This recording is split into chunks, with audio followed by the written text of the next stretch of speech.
ನಮಸ್ಕಾರ. ಕನ್ನಡ ಕಲಾವೇದಿಕೆ ಚಾನೆಲ್ ವತಿಯಿಂದ ಡೆಲ್ಲಿಯಿಂದ ಸುಮಾರು ಅಲೆಮಾರಿಗಳು 500ರಿಂದ 600 ಜನ ಅಲೆಮಾರಿಗಳು ಕರ್ನಾಟಕದಿಂದ ಅವರ 1% ಮೀಸಲಾತಿಗೋಸ್ಕರ ಡೆಲ್ಲಿಗೆ ಬಂದಿದ್ದಾರೆ. ಅವರಿಗೆ ಮೀಸಲಾತಿ ಸಿಗುವವರೆಗೂ ನಾವಿಲ್ಲಿಂದ ಕದಲಲ್ಲ ಅಂತ ಹೇಳ್ತಾ ಇದ್ದಾರೆ. ಅವರ ಒಂದು ವೇಷಭೂಷಣ ಜೊತೆಗೆ ಬಹಳಷ್ಟು ಜನರು ಆಗಮಿಸಿದ್ದಾರೆ. ಇಲ್ಲಿ ಬುಡಗಜಂಗಮ ರಾಜ್ಯ ಅಧ್ಯಕ್ಷರಾದಂಥ ಶ್ರೀ ಸಣ್ಮಾರಪ್ಪ ಸರ್ ಅವರು ಡೆಲ್ಲಿಯಲ್ಲಿದ್ದಾರೆ. ಅವ್ರ ಜೊತೆ ಮಾತಾಡೋಣ. ಸರ್ ನಮಸ್ಕಾರ. ತಾವು ಯಾವ ಉದ್ದೇಶಕ್ಕೋಸ್ಕರ ಇಲ್ಲಿವರೆಗೆ ಬಂದಿದ್ದೀರಿ? ತಾವು ಎಷ್ಟು ಜನ ತಮ್ಮ ಕರ್ನಾಟಕದಿಂದ ಬಂದಿದ್ದೀರಿ? ನಂತರ ಇಲ್ಲಿ ಯಾರನ್ನ ಭೇಟಿ ಮಾಡ್ಬೇಕಂತೇಳಿ ಬಂದಿದ್ದೀರ ಅನ್ನೋದು ತಿಳಿಸ್ಬೇಕು.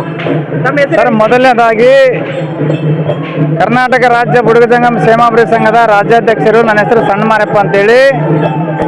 ಅಕ್ಟೋಬರ್ 2 ಗಾಂಧಿ ಜಯಂತಿ ಅಂಗವಾಗಿ ನಾನು ಎಲ್ಲ ಅಲೆಮಾರಿಗಳಿಗೆ ನಾನು ಶುಭಾಶಯಗಳನ್ನು ಕೋರ್ತೀನಿ. ಅದೇ ರೀತಿ ದಸರಾ ಹಬ್ಬದ ಆರ್ಥಿಕ ಶುಭಾಶಯಗಳನ್ನು ಕೋರ್ತೀನಿ.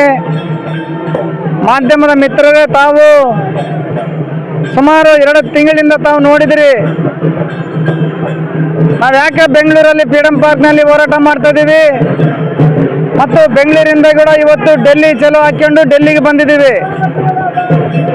ಸುಮಾರು ಅಲೆಮಾರಿಗಳು 59 ಅಲೆಮಾರಿಗಳು ಸಾವಿರಾರು ಸಂಖ್ಯೆಯಲ್ಲಿ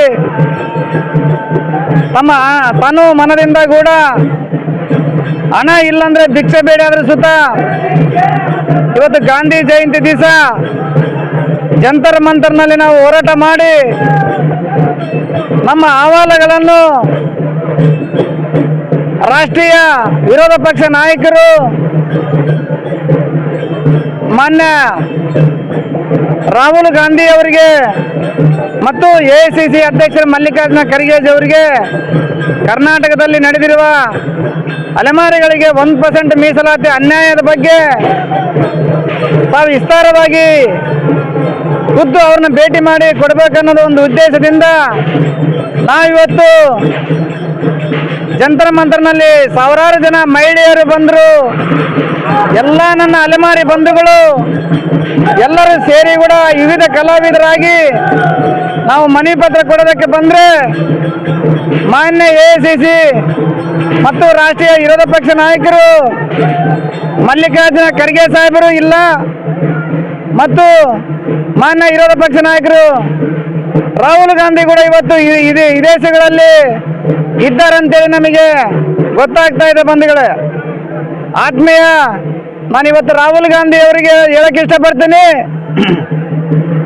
ತಾವು ಎಲೆಕ್ಷನ್ ಸಂದರ್ಭದಲ್ಲಿ ಕನ್ಯಾಕುಮಾರಿಯಿಂದ ಕಾಶ್ಮೀರದವರೆಗೆ ತಾವು ಭಾರತ್ ಜೋಡೋ ಯಾತ್ರೆಯಲ್ಲಿ ಬಂದಂಥ ಸಂದರ್ಭದಲ್ಲಿ ಅಲೆಮಾರಿಗಳು, ಆದಿವಾಸಿಗಳು ಮತ್ತು ಬುಡಕಟ್ಟುಗಳಿಗೆ ನಾನು ನ್ಯಾಯ ಕೊಡ್ತೀನಿ ಅಂತಂದು ಹೇಳಿ ಎಲೆಕ್ಷನ್ ಸಂದರ್ಭದಲ್ಲಿ ಭಾರತ್ ಜೋಡೋ ಯಾತ್ರದಲ್ಲಿ ತಾವು ಭರವಸೆಯನ್ನು ನೀಡಿದ್ರಿ ರಾಹುಲ್ ಗಾಂಧಿ ಅವರೇ.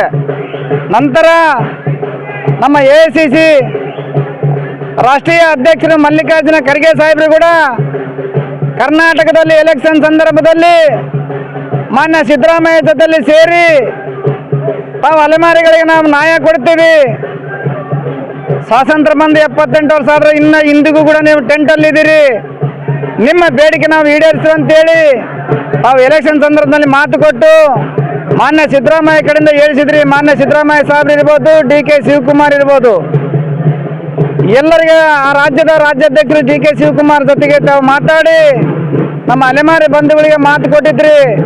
ನಾನು ಸಾಮಾಜಿಕ ಆರ್ಥಿಕವಾಗಿ, ನಾನು ಶೈಕ್ಷಣಿಕವಾಗಿ ಅಲೆಮಾರಿಗಳು ಎಲ್ಲಿ ಎಲ್ಲಿ ಹಿಂದುಳಿದಾರೋ ಅವ್ರಿಗೆ ನಾನು ನ್ಯಾಯ ಕೊಡ್ತೀನಿ ಅಂತೇಳಿ ತಾವು ಮಾತು ಕೊಟ್ಟಿದ್ರಿ ಮಾನ್ಯ ಸಿದ್ದರಾಮಯ್ಯನವರು. ಮೊನ್ನೆ ತಾನೇ ಕಳೆದ ವರ್ಷ ಒಳ ಮೀಸಲಾತಿ ವಿಷಯದಲ್ಲಿ 7 ಬೆಂಚಿನ ಪೀಠ ಚಂದ್ರಚೂಡ್ ಅವರ ಒಂದು ಆದೇಶದ ಒಂದು ನ್ಯಾಯಮೂರ್ತಿಗಳು ಆಯಾ ರಾಜ್ಯಕ್ಕೆ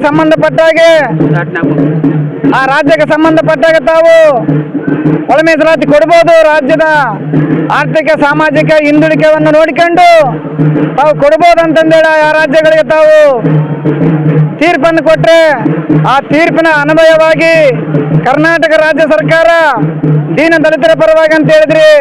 ನಾವು ಎಲೆಕ್ಷನ್ ಸಂದರ್ಭದಲ್ಲಿ ಮನೆ ಟೆಂಟ್ಗಳಿಗೆ ಹೋದಿವಿ, ನಮಗೆ ಒಳ ಮೀಸಲಾತಿ ಸಿಗುತ್ತೆ, ನಮ್ಮ ಮಕ್ಕಳು ವಿದ್ಯಾಭ್ಯಾಸ ಮಾಡ್ತಾರೆ, ನಮ್ಮ ವಿದ್ಯಾಭ್ಯಾಸ ಮಾಡಿದವರಿಗೆ ನಮಗೆ ನ್ಯಾಯ ಸಿಗುತ್ತೆ ಅಂತೇಳಿ ನಾವು ಮನೆ ಮನೆ ತಿರುಗಿ ವೋಟ್ ಹಾಕ್ಸಿದ್ವಿ. ನಂತರ ಮೊನ್ನೆ ತಾನೇ ನಾಗಮೋಹನ್ ದಾಸ್ ಅವರ ಒಂದು ಕಮಿಟಿಯನ್ನು ರಚನೆ ಮಾಡಿ, ಒಂದು ಆಯೋಗ ರಚನೆ ಮಾಡಿ, ತಾವು ಸಂಪೂರ್ಣವಾಗಿ ಅಲೆಮಾರಿಗಳನ್ನು ಎ ಗ್ರೂಪ್ನಲ್ಲಿ